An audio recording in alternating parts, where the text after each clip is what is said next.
You've recently conducted 2 MUNs on your own. Yeah. Walk me through the entire process. कैसे invites भेजे, कैसे organise किया, the whole thing. And offline MUN भी आ रहा है ना soon? ऑफलाइन एमयूएन भी आ रहा है. I prefer बहस a bit more than MUN क्योंकि MUN is that's a point. Actually MUN में you've mentioned कि तुमने बहुत awards जीते MUN में. You also won awards at महाबहस, right? I think you won महाबहस in your 9th, right? Great 8. या. Tell me some things we can do to improve our speaking skills. मुझे अपनी upcoming youth academy के बारे में बताओ. यार आपने तो पूरा रिसर्च किया मेरे बारे में. Okay. How do you manage all your different interests? Dash Prakash is a junior of mine, and even though वो मेरा एक junior है, he doesn't feel like a junior क्योंकि he teaches me a lot of things and inspires me in a lot of ways जो मेरी as के लोग और sometimes मुझसे बड़ी एज के लोग भी नहीं कर पाते, which is I think amazing. He's ambitious and has multiple awards to show for it, and he's not cocky about it, which I really respect. And I really connected with him this episode. I really think कि हम दोनों बहुत ways में similar है, in the important ways. The way he speaks, the way he connects with people. That's what I love about him. And that's why I invited him to this podcast. So expect to learn how he created his own MUN, how he won national debate championships, and how you can too, how AI will change how we debate according to him, how being exceptional at a young age made him suffer, and how he manages multiple interests, and how actually easy it is. You've recently conducted 2 MUNs on your own. Yeah. What was the like? Walk me through the entire process. कैसे invites भेजे, कैसे organize किया, the whole thing. Okay. So like basically मेरी जो MUN journey थी 2021 में शुरू हुई थी जब मैं 8th ग्रेड में था. तब मैंने एमयूएन मतलब उस ईयर मैंने अपना पहला एमयूएन किया था. And luckily in my first MUN conference only मुझे अवार्ड मिल गया. तो थोड़ा वहाँ से एक मोटिवेशन आया कि अच्छा एमयूएन में अगर मतलब it was an extrinsic motivation जिसमें एक अवार्ड की वजह से you try to participate in more and more conferences. And this extrinsic motivation soon turn into an intrinsic motivation जिसमें अंदर से फील आता था, अंदर से एक एंथुजियाज्म था कि नहीं करना है because it will help me improve my public speaking skills. And हमारी जो काउंसलर है हमारे स्कूल में, आई नॉट टेक कर नेम क्योंकि यहाँ पर किसी स्कूल को हम एडवर्टाइज नहीं कर रहे, तो उन्होंने भी ये कहा था कि पोर्टफोलियो बनाना शुरू करो, it will help you in your graduation, colleges में आपको हेल्प करेगा. देन बेसिकली मतलब I did good amount of MUNs. उसके बाद मुझे लगा कि नहीं, आप खुद का भी एक एमयूएन करना चाहिए कि मतलब फाउंडर ऑफ एन एमयूएन वो अलग ही इम्पैक्ट पड़ेगा पोर्टफोलियो पर. देन मैं 10th ग्रेड में था जब मैंने ये आइडिया एक लॉन्च किया कि चलो बनाते हैं. एंड 10th ग्रेड में ऐसा था कि बोर्ड्स भी थे मेरे. I was occupied with many things. मैं एमयूएन भी करना चाह रहा था, मैं डिबेट्स भी करना चाह रहा था, मैं इंटर स्कूल कॉम्पिटिशन भी करना चाह रहा था. तो एक बहुत ही मिक्स्ड सा एटमॉस्फेयर था मेरे अराउंड. लेकिन फिर मैंने जब देखा कि नहीं, my academics is more important for grade 10, तो मैंने तब कहा कि लेट्स लीव इट. एंड जब आगे चल के कभी लगेगा कि okay now it's the right time, तब मैं करूँगा. मैंने वैसे सोचा था कि मैं कॉलेज में जाके अपना एमयूएन खुद का शुरू करूँगा because I have large number of contacts with me. But I got a little restless, and that restless luckily paid of in a positive manner and उसका कोई नेगेटिव इफेक्ट नहीं हुआ मेरे ऊपर. सो 2024 में मैंने अपना एक बेसिक आइडिया, एक लेआउट बनाया कि कैसे क्या करना है, कैसे क्या टीम बनानी है, क्या क्या लोग चाहिए मुझे. एंड सबसे पहले सेक्रेटरी जनरल जो मेरे एमयूएन की थी उनके लिए मैंने फॉर्म्स निकाले. I went through couple of responses and जो मुझे बेस्ट लगा उनको मैंने शॉर्टलिस्ट किया. After that, choosing the deputy secretary general. So the DSG of my MUN was Sharda, and we both are childhood friends because we studied in same school for I think 3 years. तो वहाँ से हम दोनों का contact था and like we were not in contact with each other for some I think 1 or 2 years. उससे पहले हम लोगों ने एमयूएन के लिए बात किया था. I contacted her and luckily thankfully she agreed. And after that, we both started forming our team. उसमें जितने भी जैसे चीफ ऑफ मार्केटिंग होते हैं, आईटी के लोग होते हैं, लॉजिस्टिक्स, ओसी मेंबर्स, सबको मैंने अपने टीम में इंक्लूड किया. And yes, that's the way I started with the MUN. लेकिन it has been a very tough journey, especially जो पहला MUN था उसमें मतलब जितनी नेगेटिव बैक बाइटिंग हुई है मेरे एमयूएन को लेकर कि दर्श प्रकाश तुम्हारे पैसे लेके भाग जाएगा, ये करेगा, वो करेगा, तुम्हारे पैसे संभाल कर नहीं रखेगा। लाइक उसमें लकीली जिन लोगों को कहा, आई had a good rapport with them, so they came and told me कि दर्श तेरे ये लोग ये कह रहे हैं।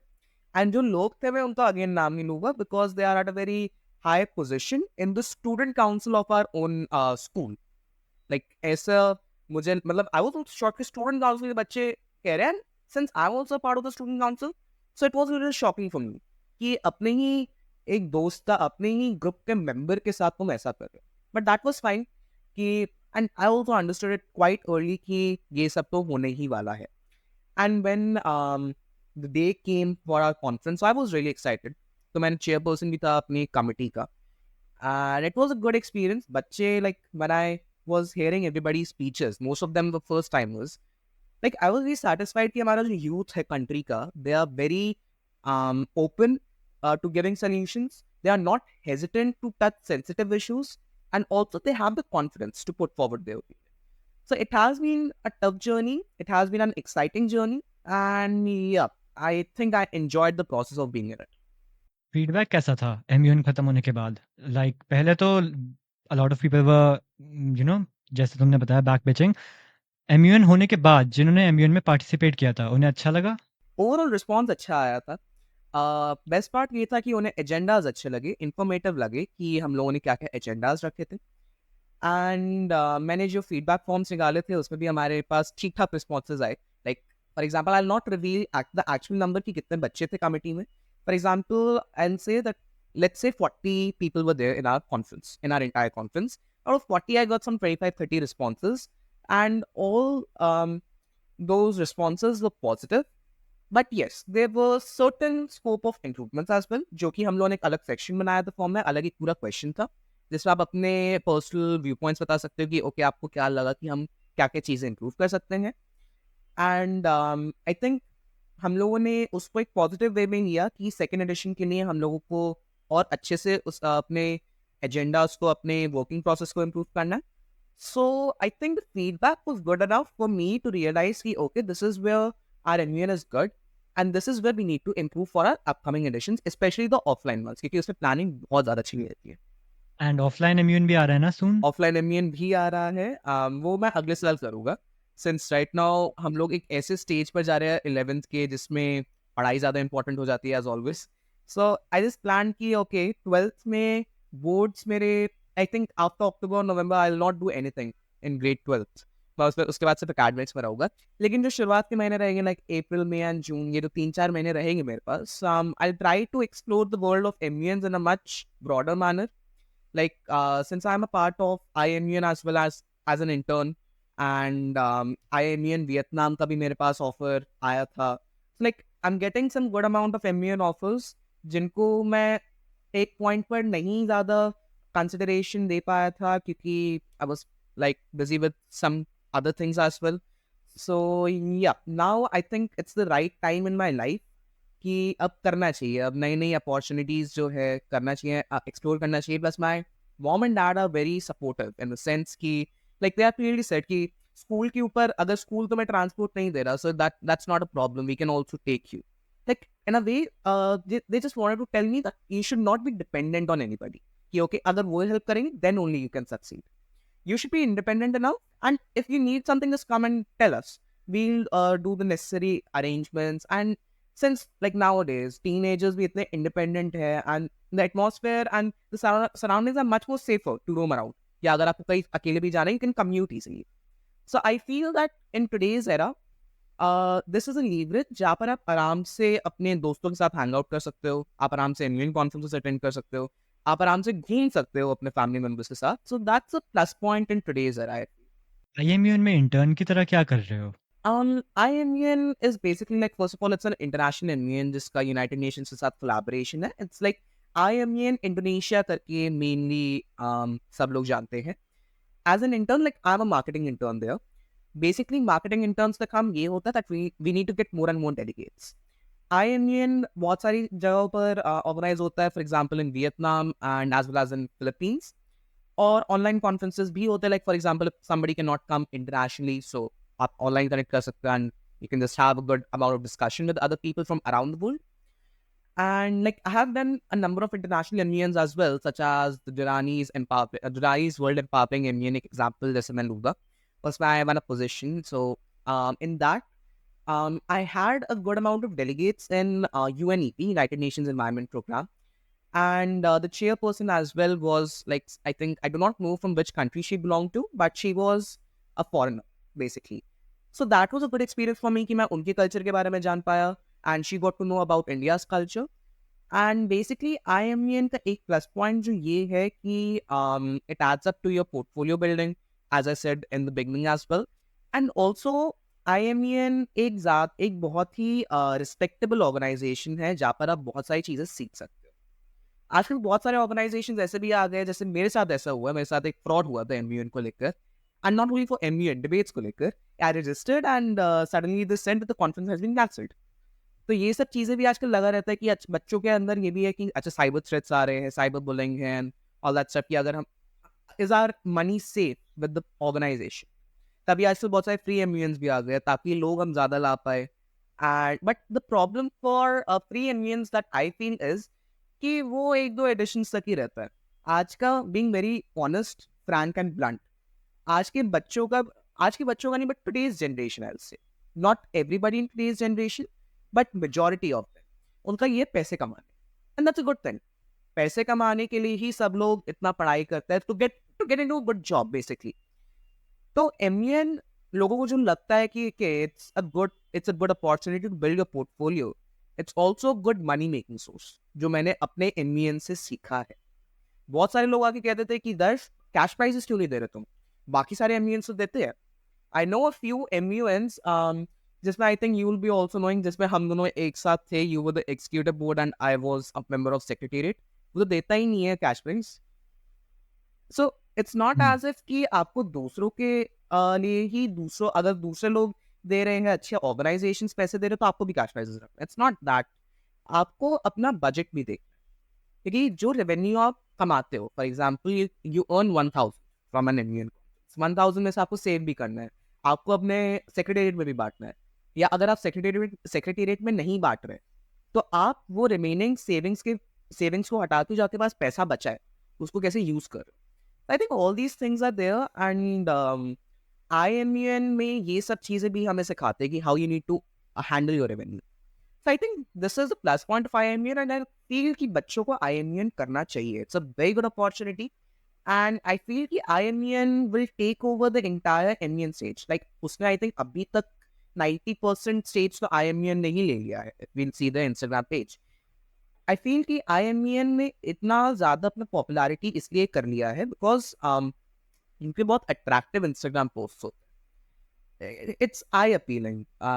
And Marketing. हाँ, करेक्ट। तो आई फील कि वो अगर आई अपीलिंग पोस्ट कर रहे हो, अगर आप जेनजीज के हिसाब से आप पोस्ट डिजाइन कर रहे हो, so that's the thing to attract audience. I take an example of my own anime.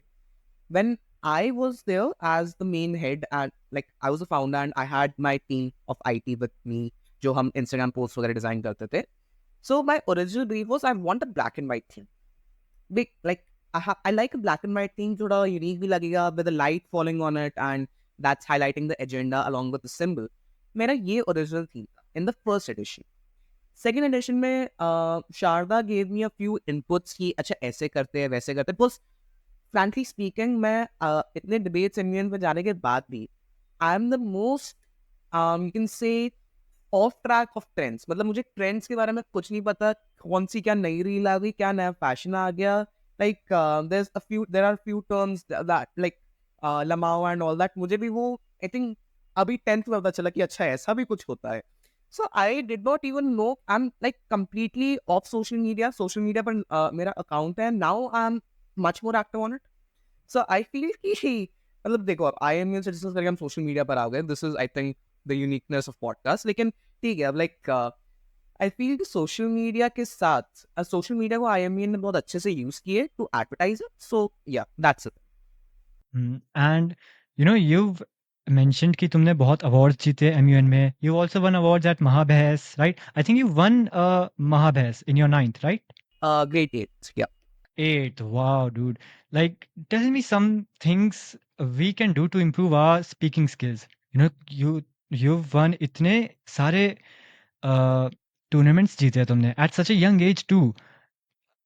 Do you do something like, do you have a process for debating and speaking?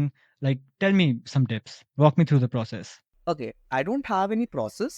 मैं बस practice करता हूँ, and my mentors are my mom and dad, because my entire family has, because like from my family I have a number of journalists. Like my bua is a journalist, her husband is also a journalist, and they are working with like some of the best news organizations, news channels के साथ काम कर रहे हैं. Plus my mom and dad are like my mom and dad have some great interjecting skills. Like अगर हम किस they are up to date with the news headlines, उनको सारी चीजें पता है that's happening around the world. So somewhere I'm thankful to them कि genetically मैंने थोड़ा सा उनके अंदर से ये talent inherit किया अपने अंदर.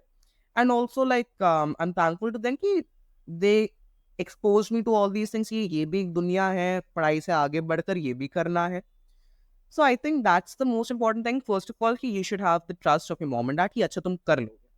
Secondly, coming on to my preparation, like I started doing debates in grade 7th. So मुझे पता भी नहीं था करना क्या होता है इसमें, मुझे फॉर्मेट तक नहीं पता था कि अच्छा मतलब हमें 4 मिनट का टाइम मिलता है बोलने के लिए डिबेट में, जहाँ पर मैं जाता हूँ बहस ऑर्गेनाइजेशन करके, मैं उसमें जाता हूँ. 4 मिनट का टाइम मिलता है. जब मैं 12 साल का तो लड़का था, छोटा सा 7वीं कक्षा में, पता ही नहीं कि क्या है, दुनिया ही नहीं देखी कि अच्छा दुनिया में ये भी कुछ होता है. और एक तो ऊपर से लॉकडाउन, तो घर पर समझ में नहीं आ रहा कि करना क्या है. दिन भर लैपटॉप पर ही लगे रहता था कि अच्छा लैपटॉप पर ये नोट्स है, ये पीपीटी है, ये क्विज है, ये वो. लाइक उस वक्त मेरा ये था कि रेंज मेरा स्पीच का आता था कुछ 1 मिनट एंड 30 सेकेंड्स एवरेज. ऐसा मेरा रेंज रहता था आउट ऑफ 4 मिनट्स, जो कि बहुत कम था. लेकिन I don't know how I got the 14th best speaker pan India in my first debate. I am not flexing any of my achievements, but that's a fact. And that's available on YouTube as well. Uski recordings, opening ceremony, it's available on YouTube. Anybody can go and see that. So I think that I was lucky in that sense कि मुझे पहले ही अपने में इन सब चीज़ों में एक थोड़ा अवार्ड टाइप का मिल गया, जिससे मुझे मोटिवेशन अंदर से आ गई. And also then what I realise is कि एक 2-2 मिनट करके नहीं होगा. I have to increase my range. For increasing my range, what I did, my father is always behind me कि newspaper पढ़, newspaper पढ़. I started reading newspapers, not daily, being honest, not daily, fortnightly. Like अच्छा हफ्ते में 2-3 बार पढ़ लिया. And now I'm trying to inculcate this habit क्योंकि जिस फील्ड में मैं जाना चाह रहा हूँ, like I'm planning for journalism or UPSC. These are my top 2 streams. तो यहाँ पर you have to be up to date with the news headlines. वो मतलब उसमें ये है कि अगर आपने एक दिन की न्यूज़ हेडलाइन छोड़ दी, so your TRP is going down if you are talking about mass communication. Like anyways, coming back to all these debate things. तो डिबेट में फिर मैंने न्यूज़पेपर्स पढ़ना शुरू किया, जनरल नॉलेज अपनी इंक्रीज की. And after that, since again it was lockdown, and the plus point was that two of us in my team, I and another girl, Avni Sinha, we both were in our first round as well in 2020. Yeah, when I was in grade 7. So we had that communication, we had that coordination with each other, and we had a new member, Anya Moore, right? ये था, but we had a lot of conflict of opinions in our group. क्योंकि अवनी और मैं बहुत ज़्यादा high headed है, and we both have conflicting opinions. लेकिन लड़ झगड़ के हम दोनों फिर आ ही जाते थे कि अच्छा ठीक है अब कर लेते हैं. That was a good thing कि हम खुद ही समझ जाते थे that there is no point of actually just fighting against each other. उसके बाद क्या होता था कि हम लोगों ने 2021 में एक और क्वालिफाइंग राउंड किया. We got selected in it, and then we had a target कि इस बार हमें महाबहस जीतना है. महाबहस के में एक और चीज होती है, it's not about just winning the trophy of being the best team, it's also about winning the best team name. तो बेस्ट टीम नेम हमने फिर बहुत सारी चीजें रिसर्च करना शुरू किया. The three musketeers, the fiery runners तो मेरा इस बार की टीम का नाम था जिसमें हम जीते हैं, लेकिन उस वक्त हम लोगों ने नहीं रखा था. So at that point we finalized a topic, MUN, finalized the team name as MUN छोड़ो बहस करो. This was our team name for that conference competition. तो महाबहस शुरू हुआ, and it was an online conference क्योंकि obviously वो Covid के cases rise पर थे and we could not go outside. तो ऑनलाइन उन्होंने ऑर्गेनाइज किया था. There was some good amount of teams जो कि हमें टफ कंपटीशन दे रही थी, and luckily we made it to the finals. Finals में one thing that I have noticed about बहस, कि वो क्वालिफाइंग राउंड जितने आसान टॉपिक्स कभी नहीं देते. Like it's about, for example, अगर E equals to M C square को प्रूव करना है कि क्या है, उसमें वो ये पूछ सकते हैं, मतलब बहस के फाइनल्स में ये आएगा कि क्या सोच के E equals to M C square आया था. ऐसे टाइप के टॉपिक्स आते हैं उसमें.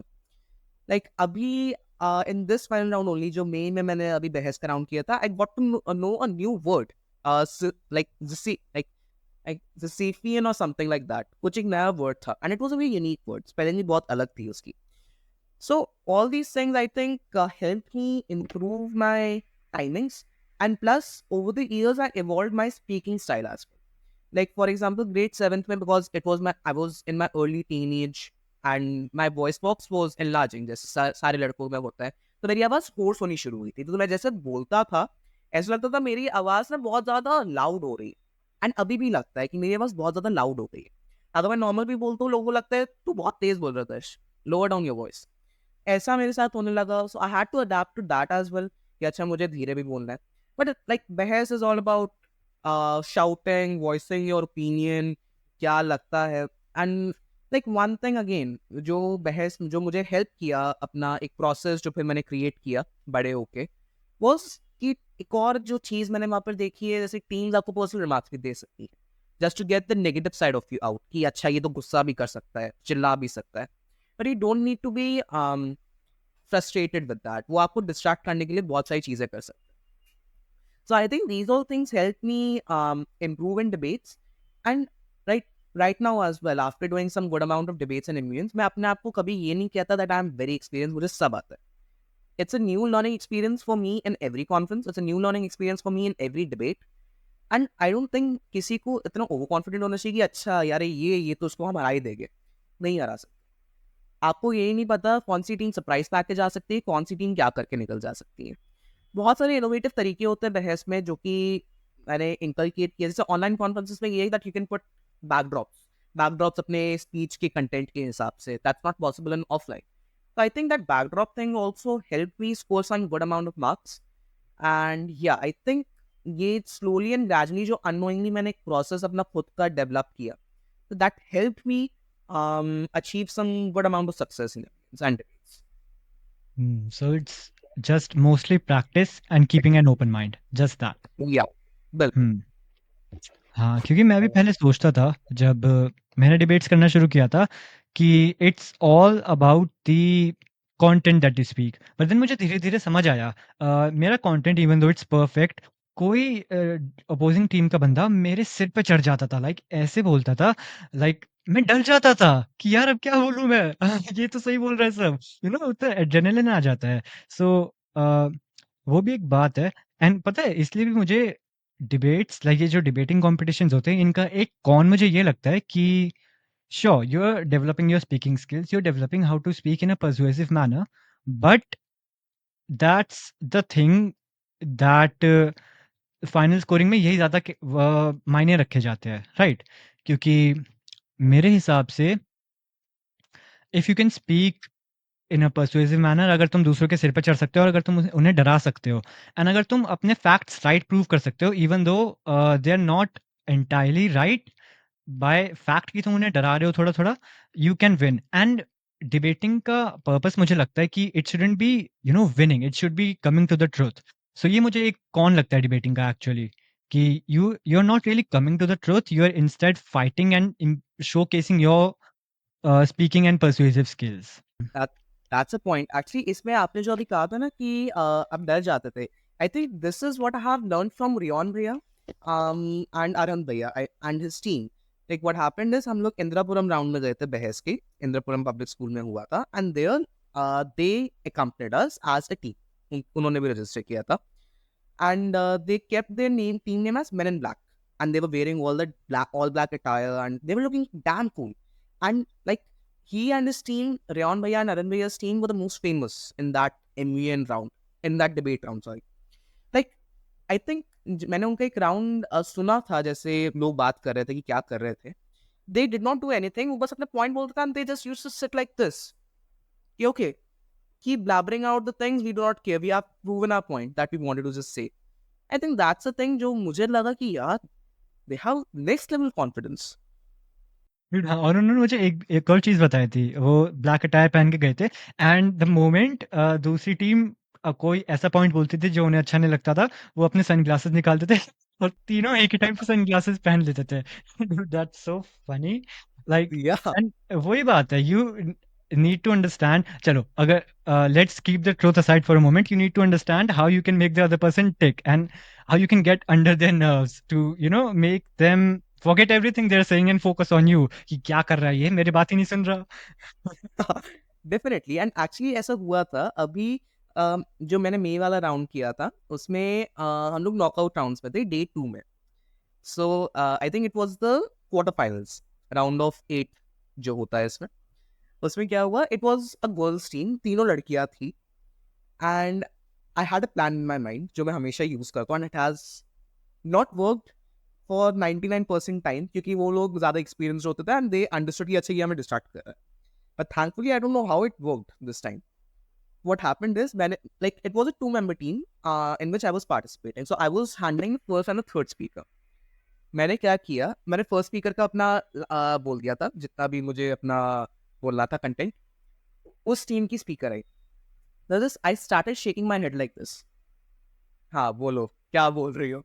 And for 10 seconds she just said, and I do not like the cocky way in which this opponents are like just moving their neck. I was like, thank you, तुमने मेरे 10 seconds बचा लिए यार, अब अपने 10 seconds वेस्ट कर दिए। I think ये सब चीजें मजा भी आता है डिबेट्स वगैरह करने में।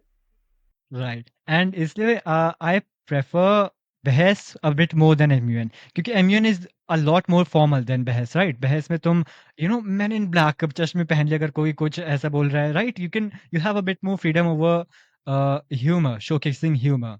एमयूएन्स में वैसे एमयूएन्स आर गुड, बट ये मुझे वैसे एक कॉन, वैसे it's not a con really, both things are different, but it's one thing that I find fun in बहस। That's a point. Actually MUN में यूएन कमिटीज बहुत ज़्यादा सोफिस्टिकेटेड होती है। एक कमिटी जो मुझे सबसे बेस्ट लगती है, जो कि मैं अभी अगले सैटरडे को करने जा रहा हूँ, this is an MUN pack MUN, वहाँ पर मैं जा रहा हूँ एंड आई एम डूइंग एआईपीपीएम। वहाँ पर तब चेयर उठा के फेंक दो, जो करना है कर दो, वहाँ पर ये एक फ्रीडम आपको मिल जाती है। But yeah, like keeping with jokes aside, वो भी एक डिफिकल्ट कमिटी होती है because you need to be well aware आप क्या क्या फैक्ट्स बोल रहे हो, कौन सी पॉलिटिकल पार्टी को रिप्रेजेंट कर रहे हो। I think this is the fun of both MUN and debates. कहीं मुझे शुरुआत में ये लगता था कि एमवीएन वालों ने डिबेट से सीखा है कि अच्छा थोड़ा ज्यादा अपनी ओर अट्रैक्ट करने के लिए लोगों को एआईपीपीएम डाल दो डिबेट के लिए। मुझे शुरुआत में ये लगता था, बट देन आई अंडरस्टूड कि नहीं यार, एआईपीपीएम भी बहुत कंट्रोवर्शियल कमिटी भी है and yet it is fun. I think MUN और डिबेट कुछ सालों में ऐसा होगा कि एमवीएन में डिबेट्स भी होगी और डिबेट वाले एमवीएन भी करवाएंगे। लाइक वो दोनों एक दूसरे के एजेंडाज प्रैक्टिसेस कॉपी करेंगे। बट आई थिंक आगे चल के जितना भी ये एआई वगैरह आएगा, रोबोटिक्स आएगा, that's going to completely change like all this format of MUNs and debates. Change कैसे? ओके, फॉर एग्जांपल रोबोटिक्स में अगर हम देखेंगे, I'll ask the question to you. Robots में would you prefer a humanoid robot or um a robot like an AI enabled robot? Humanoid. Humanoid robot जिसमें like humanoid robot नहीं, I'm sorry, like a human being, a human judge or an AI enabled judge. Yes. अच्छा, अच्छा, well it depends AI कितनी अच्छी है, right, but अभी के लिए अगर हम बात करें ह्यूमन। Human. अब actually why I am saying that it's going to change completely, क्योंकि AI is one of the topics like हम लोगों ने भी एआई पढ़ा ही है स्कूल में as a skill subject. So the problem, I will say it as a problem and as well as an achievement, दोनों है ये। Like there is a term known as super AI. Super AI में ये लोग कहते हैं, scientist and researchers, कि we achieve that level of intelligence जो कि ह्यूमंस में होता है, like robots will be able to understand human behaviour and human emotions. अब मुझे ये लगता है हाइपोथेटिकली अगर रोबोट्स आ भी जाएंगे, अगर रोबोट्स टेक ओवर करेंगे इन सब जॉब्स को एंड एम्बुलेंस एंड डिबेट्स को जज करने में, एट अ सर्टेन पॉइंट ये रहेगा कि हाँ हम टेक्नोलॉजी को बढ़ावा दे रहे हैं, बट ऑल्सो आई फील कि वो चेंज इसलिए कर देगा, जजमेंट क्राइटेरिया को चेंज कर देगा। ह्यूमनॉइड लाइक अगर हम ह्यूमंस देखें, ह्यूमंस बहुत सारी चीज़ों को ध्यान में रखते हैं कि अच्छा एक्सप्रेशन क्या है, क्या क्या चीज़ें वो बोल रहा है एंड ऑल दैट स्टफ। लेकिन हमें नहीं पता कि एआई इनेबल्ड रोबोट वो किस तरीके से कोड कर रहा है, डेवलपर क्या क्या चीजें उसमें डाली है, is the training data and the testing data biased और अनबायस्ड। सो आई थिंक ये सब चीज़ें आगे चल के हमें देखना पड़ेगा, हमें ध्यान देना पड़ेगा। We can't exclude that completely. जैसे अभी टेस्ला है, टेस्ला कर रहा है, वीमो है, इलेक्ट्रॉनिक वर्चुअल असिस्टेंट है, सोफिया है, एंड अभी जो ये मूवी भी आई थी बॉलीवुड में, जो एक रोम कॉम आई थी जिसमें शाहिद कपूर थे। So all these things are just showcasing the future of AI and how it will take over the world. लेकिन हमें ये नहीं भूलना चाहिए कि पॉजिटिव के साथ साथ again it has also many consequences. तो कॉन्सिक्वेंसेज जो मैंने कहा कि कैसे वो चेंज करेगा, the main thing that will change is कि the thinking perception, the difference between the thinking perception of human being and an AI, ये मेन चेंज होगा। डू यू थिंक हाइपोथेटिकली, अगर हम ऐसी बात करें, do you think AI will take over all jobs in the near future और इन the far future? I don't think AI will take over all the jobs in the near future.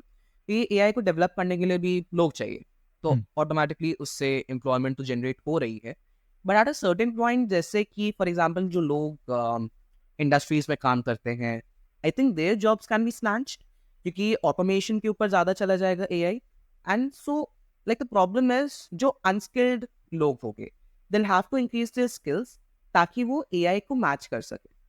Agar I'll take an example here, I was recently reading an article in a newspaper, and she's a girl from like who is I think currently going in like pursuing JE, and I think she has cracked it.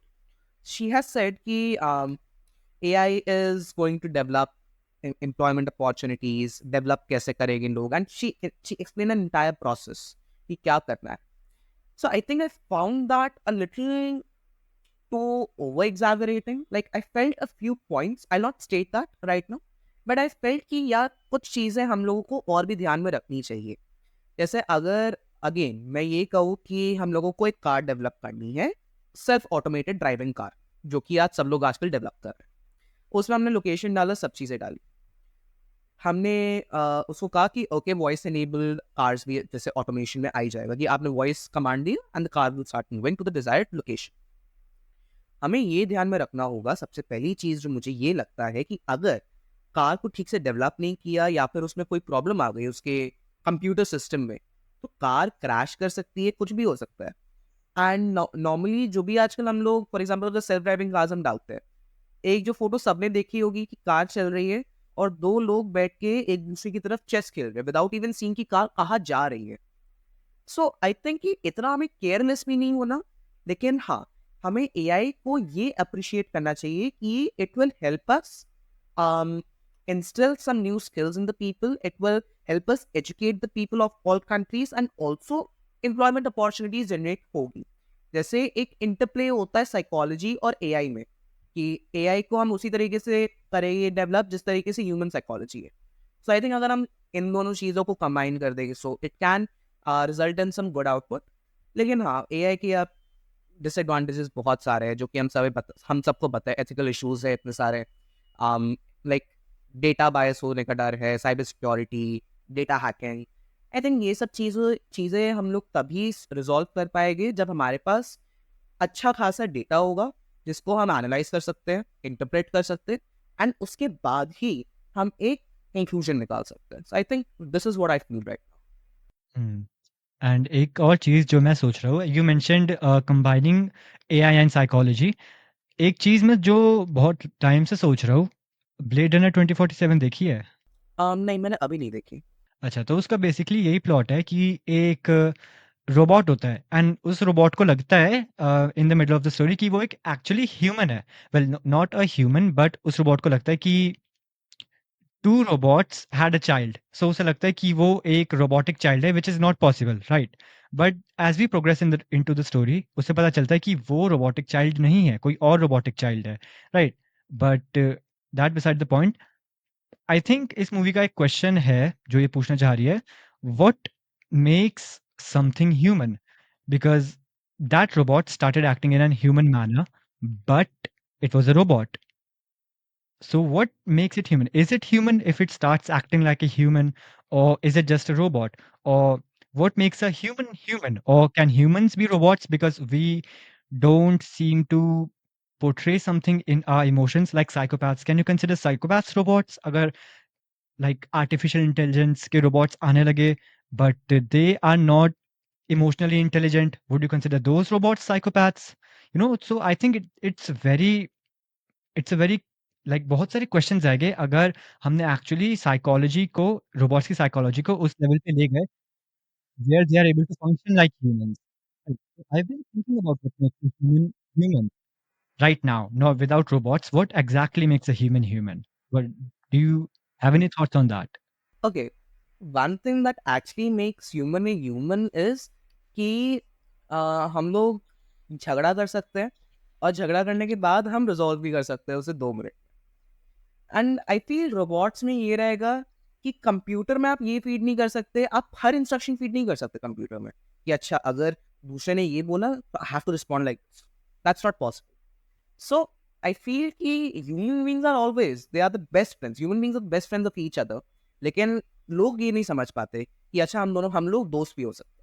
Countries के बीच में लोगों के relations का खराब हो जाता है, countries के इंटरनेशनल रिलेशंस के बीच लोग एक दूसरे से मिलना बंद कर देते हैं, एक दूसरे के कल्चर्स के बारे में जानना बंद कर देते हैं।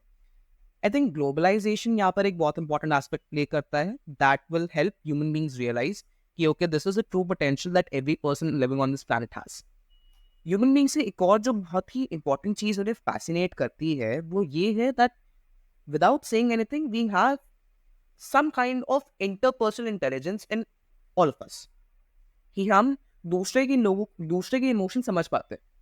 आजकल कोई भी अगर चल रहा होगा स्ट्रीट पर, बंदा या बंदी जो भी होगा, वो एक दूसरे को वो किसी ना किसी को जज करेगा, अच्छा ये सोच रहा होगा, ये सोच रहा होगा।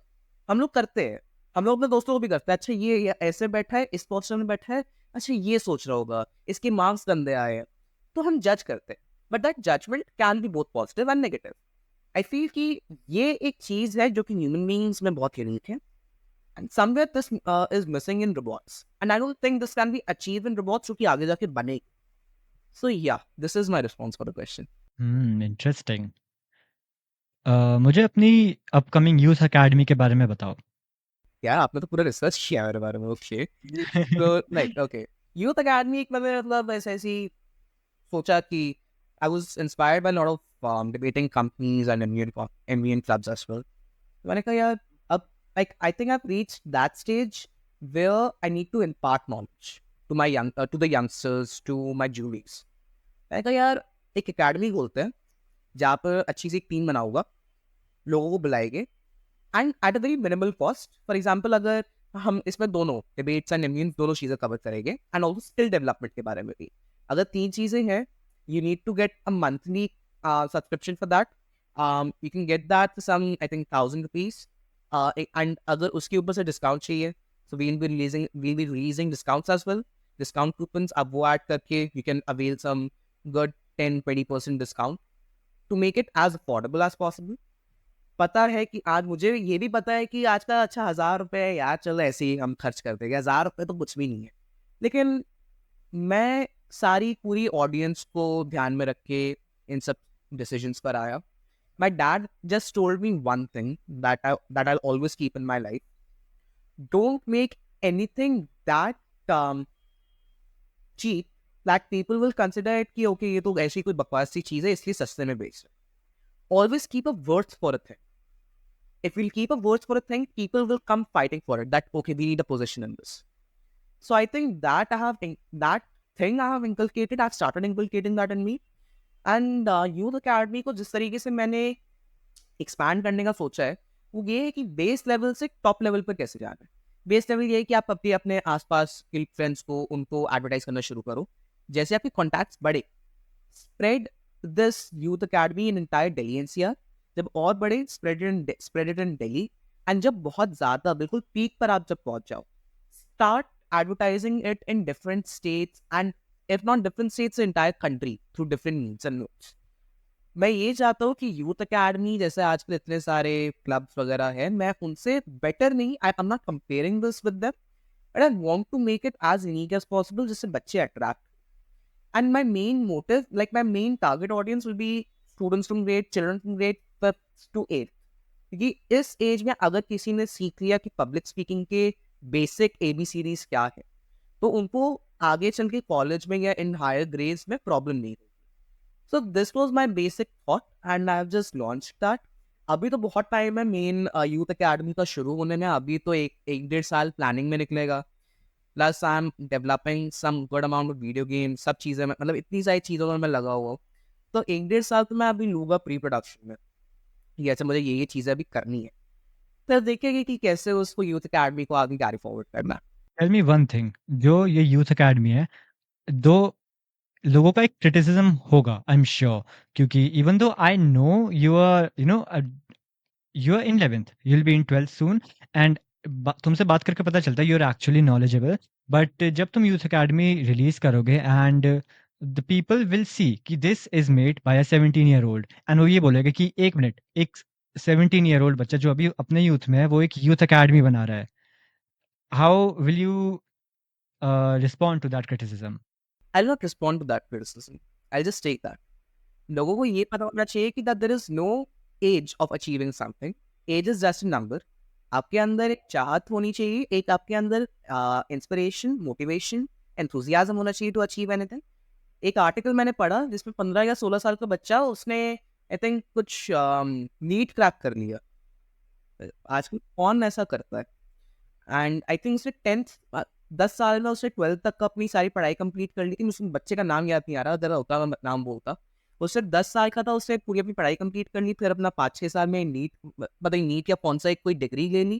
तो आई थिंक बच्चे आजकल के बहुत ज़्यादा इंटेलिजेंट हैं, उनको पता है कि उन्हें लाइफ में चाहिए क्या। Like I am very satisfied and content with the life that I M living right now, it's very good. चाहे कोई भी बाहर से आके कहे अबे तू तो बहुत ही लेजी है, तू तो दिखता ही नहीं है, तू तो बिल्कुल ही मतलब वैसा है, तू बहुत बोरिंग पर्सनालिटी है, I take that, that's me. I am not being foolish और फॉल्स कि अच्छा मुझे बाहर पोर्ट्रे करना है just to be cool and okay I have to be acceptable in the society. Society is not even accepting the people who are doing good and are getting some good CGPA scores in JEE. उनको भी आजकल आज placements नहीं मिल रहा। आप सोचो इतना competition है सोसाइटी में। तो आई फील हजार लोगों के, हजार लोग के हजारों क्रिटिसिज्म होंगे, कोई अच्छा होगा कोई बुरा होगा। इट्स बेटर कि मतलब जो भी मैं ये मानता हूँ कि क्रिटिसिज्म आपको तब तक ही रहना चाहिए till the time it's valid, validate आप तब तक कर सकते हो। When it's going above your head, there's no point of taking it. People will talk shit about your achievements. मेरे साथ हुआ है कि मेरे साथ अभी रिसेंटली एक हुआ था जिसमें मुझे लिख दिया, एक मेरा कंपटीशन था, मेरा एक कॉन्फ्रेंस था, एक वेबिनार था, और लिख दिया I do not care about the achievements that you have. Okay, I do not even say you to care about those achievements, वो मैंने अपने लिए लिया, मुझे अपने आप को शोकेस करना है जगह। सो आई थिंक मैं जैसे अभी अपने स्कूल में पीयर एजुकेटर ग्रुप में भी हूँ, एंड मैं साइकोलॉजी स्टूडेंट हूँ, आप भी साइकोलॉजी स्टूडेंट हो। So somewhere I can now try and relate the psychology of the other person. My mom has taught me कि बेटा दूसरों की साइकोलॉजी जब समझ जाओगे और उनके हिसाब से उनके साथ बात करोगे, you will maintain a better rapport with them. अगर फॉर एग्जांपल अगर कोई कह रहा है एबीसी, मैं कह रहा हूँ पीक्यूआर, तो कभी आप कॉमन कंक्लूजन पर आ ही नहीं पाओगे। सो आई थिंक ये सब चीज़ें ध्यान में रखना है। बच्चे जो आजकल रोते हैं, बुली हो रहे हैं, ये हो रहा है, वो हो रहा है, मैं एक लाइक चीज़ डिस्क्लोज करूंगा जो किसी को नहीं पता, आई थिंक आपको भी नहीं पता होगा। I was bullied horribly in grade 9 because of all these achievements that I had. I used to come home and cry, literally cry. Because you were achieving a lot of things. I was achieving a lot of things, मतलब इतना मैं रोता था कि क्या हो रहा है यार मेरे साथ। प्लस में वो लॉकडाउन, मैं ऑनलाइन क्लासेस से बाहर निकला था। I was again just trying to be in that okay, 6 में मैं ऐसा करता था स्कूल में, मुझे वापस वो सब चीज़ें अपने दिमाग में लानी पड़ी कि ओके अब ऑफलाइन स्कूल है, offline is different from online. सब चीज़ें मैं करने लगा। My classmates used to abuse me है, मैं गालियाँ सुनी है मैंने उन लोगों से। अभी मैं हंस रहा हूँ, तब मैं रोता था। ये पॉजिटिव चेंज है मेरे अंदर। तो 9th में जो चीज़ें हुई that made me very strong emotionally. Emotional question मेरा जो है वो अभी भी है। Emotional, I am very emotional with the other person. अगर कोई रो रहा है, आई कांट सी हिम और her crying, I always try to calm them down कि ओके पहले बताओ हुआ क्या। लेकिन कुछ जगहों पर जब मुझे लगता है that a person is just blabbering out things for no reason, I do not take it, I give it back. चाहे दूसरा कोई बुराई क्यों ना मान जाए, because I am not talking to you rudely, you are talking to me rudely. So you, if I am not talking to you rudely and I am giving you respect, so I think you also have the right to talk to me respectfully. I think ये सब चीज़ें हैं जो कि it's very much common in this age group. आगे चल के तो अब सब यार अपने आप आजकल मतलब आजकल तो मुझे ये लगता है इवन द एल्डर्स, हमारे जो एल्डर्स हैं, हमारे नेबर्स भी हैं, everybody are content with their life. किसी को कोई मतलब नहीं कि आप क्या कर रहे हो क्या नहीं कर रहे हो। सबको चाहिए कि अच्छा हमारी फैमिली ठीक है, हमें दूसरों से मतलब। That's the thing I feel. But like I have those family values in me कि फैमिली को बहुत इंपॉर्टेंस देनी है। एंड थिंक ये एक प्लस पॉइंट मुझे ये लगता है that I have a very open atmosphere in my house. तो जब मैं बुली होता था, I used to come and tell everything to my mom. बहुत सारी चीजें ऐसी जो मैंने मम्मी को भी नहीं बताई अपनी, वो इतनी हार्श थी। My mom does not know anything and she does not know even that I am telling all these things in the podcast. So she does not know anything right now. My father knows. उनको भेजना पड़ेगा ये podcast. भेज देना। वो तो मेरे Instagram को फॉलो करती है। आप जैसे ही देखोगे मैं अपने उस पर डालूंगा, she was the first one two click it. लेकिन ठीक है, वो तो that's all the joking things that are happening right now. But yeah, now I feel कि यार मैं भी कितना बेवकूफ था जो मैं इन सब चीजों पर ध्यान दे रहा था। Because I've grown matured as compared to grade 9th now, age में बड़ा हुआ and all that. I feel कि मतलब लाइफ को एंजॉय करो। ऐसे जो न्यूआंसेस हो गए, ऐसे जो एलिमेंट्स हो गए लाइफ में, ये आते रहेंगे, कीप देम असाइड। और कॉलेज में तो रैगिंग होती ही होती है, इट्स बेटर रैगिंग पार्टी ही लेना and keeping that college aside. अभी तो 11th और 12th के ऊपर कॉन्सेंट्रेट करो। Like my mom and dad just told me one simple thing. Enjoy these 2 years of school. You are going to miss them in your college. तुम्हें अपने दोस्त नहीं मिलेंगे कि सब लोग इधर अलग अलग करियर्स रहेंगे, सब लोग अलग अलग जगहों पर जाके अपनी यूनिवर्सिटीज में, कॉलेजेस में या अलग अलग एग्जाम्स के लिए प्रिपरेशन करना शुरू कर देंगे। So I am trying to enjoy these 2 years by doing all these things जिसमें मेरा मन लगता है। एंड या I am having a great time now. मतलब थोड़ा लगता है कि आई एम कंटेंट, ये ओके अभी, लेकिन I do not need to stop. अभी बहुत सारी चीज़ें जो करनी है अचीव। तो आई थिंक एक it's a very long bucket list for मी, जो कि मैं कोशिश करूँगा कि एटलीस्ट ग्रेजुएशन तक तो मैं अचीव कर ही लूँ, सारी चीज़ें जितनी हुई है। That's very inspiring dude. मुझे ऑनेस्टली नहीं पता था कि बुली होता था तू 9th में, but the way you overcame that, like wow, applause. Thank you. एक बात बताओ, you have so many interests right? Video game development, debating, creating new things online. How do you manage all that? क्योंकि मेरे पास भी बहुत सारे interests हैं। आई एक टाइम पे I used to write stories, sing, draw, play guitar and debate at the same time. ये ज़्यादा लंबे टाइम तक नहीं चल पाया क्योंकि कैसे चलेगा? इतनी सारी चीज़ें हैं। So I had to limit it to 2-3 things. How do you do that? How do you manage all your different interests?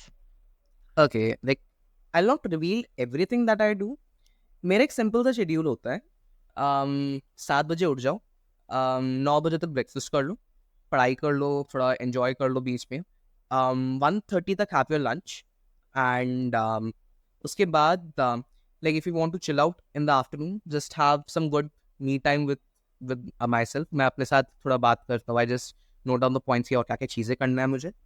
बीच में अपना पढ़ाई एकेडमिक्स को मैं नहीं ढूंढता, I keep on doing that as well. And रात को मैक्सिमम बाय 7:30 और 8 have your dinner and by 10 maximum 10:30 go off to sleep. ये मेरा एग्जैक्ट शेड्यूल होता है for 7 days in a week. 365 days मेरा यही शेड्यूल रहता है। इसके अलावा I don't hinder with it. And plus मेरा जो साइकिल है, बॉडी साइकिल, उसके हिसाब से एडजस्ट हो गया। अब जितने भी इसमें बीच में ब्रेक्स में लेता हूँ, मैं अपनी चीज़ें प्रिपेयर करता हूँ। For example I have right now signed 2 inter school competitions. वो मैं अभी रिवील नहीं करूँगी क्या क्या डिटेल्स है उसकी, बिकॉज दैट्स कॉन्फिडेंशियल। लेकिन अभी मैंने आज ही साइन किया दोनों। तो उनका एक है, अगले हफ्ते पैकिंग में जा, उसका भी एक है। सो like the basic thing that I do is कि सबको equal amount of time. I think जो भी देखेगा कहेगा अभी टाइम मैनेजमेंट तो हमें क्या सिखा रहा है, हमें भी पता है, हम बहुत ट्राई कर चुके हैं। टाइम मैनेजमेंट ये नहीं होता कि आपको अच्छा मैं सिर्फ 4 घंटे पढ़ाई को दूंगा, 1 घंटा मैं इनको दूंगा, दैट्स इट। मेरे लिए अकेडमिक ज़्यादा important. If you are doing extra curricular is equally important as academics. तो मैं क्या करता हूँ, अगर मैंने 1 घंटा पढ़ाई, मैं आधा घंटा अपना थोड़ा एक्स्ट्रा करिकुलर कर लिया, थोड़ा अपना स्पीचेस पे कर ली, सारी चीज़ें कर लिया। अगर उसके बाद मैं थोड़ी देर और अकेडमिक्स कर लिया, थोड़ा पढ़ाई कर लिया, रिविजन कर लिया टेस्ट का, मैं एक और चीज़ ध्यान में रखता हूँ कि सुबह जब मेरा दिमाग फ्रेश होता है, मैं उस वक़्त अपना ज़्यादातर जो मेन चीज़ है मैं मतलब अपना याद करनी खत्म करता हूँ। फिर जो शाम वाला टाइम होता है ना, जब थोड़ा आप थक जाते हो दिन भर का काम करके and you are like okay, अब बस 10 बजे तक I have to go to sleep because I am getting exhausted. उस वक़्त ये सब काम करो। बट आई फ़ील कि जब आप थोड़ा थक जाते हो और आपको अपने आप को बूस्ट करना है ना, तब ऐसा करो जिससे आपको अंदर मतलब डोपामाइन रिलीज़ हो आपके दिमाग में। जितना आप एक्साइटिंग काम करोगे, आई am not saying academics exciting नहीं है, अगर आपका फेवरेट सब्जेक्ट है obviously that will be exciting.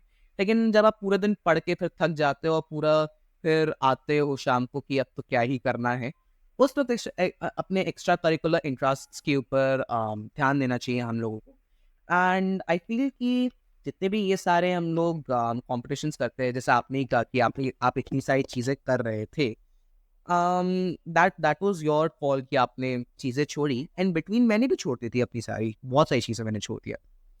लेकिन जब मैंने एक प्लान अपना वर्कआउट किया कि अच्छा मुझे इस दिन ये काम करना है वीक के और मुझे ऐसे अपना ट्यूशन मैनेजमेंट करना है, कैसे क्या चीज़ें करनी है, when that went in place, तब मैंने अपने सारी ये सब चीज़ें लॉन्च किया and now I have a good amount of time for both academics as well as co-scholastic, जो भी हम उसको कहते हैं, extra curricular.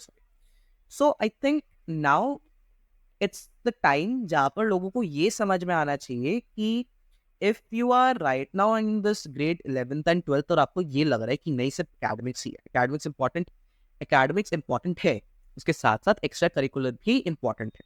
Like I think you remember, मैं आपसे रिसेंटली बात कर रहा था कि कैसे क्या करना चाहिए 11th में। The first thing um, that you told me, पढ़ाई के साथ साथ बाकी चीजें मत भूल जाइए। That's the um. First thing that you told.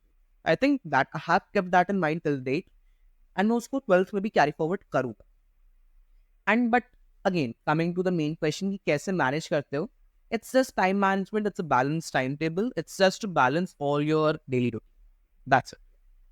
Hmm. All right, that's very inspiring. I love talking to you, and I did learn a lot of things. Considering that you're my junior, ज़्यादा juniors सिखा नहीं पाते मुझे चीज़ें. So मज़ा आ गया इस podcast में. Thank you very much. अगर आपको वो एपिसोड अच्छा लगा, then इधर दबाइए for some of the best clips from the entire podcast. दबाओ दबाओ इधर.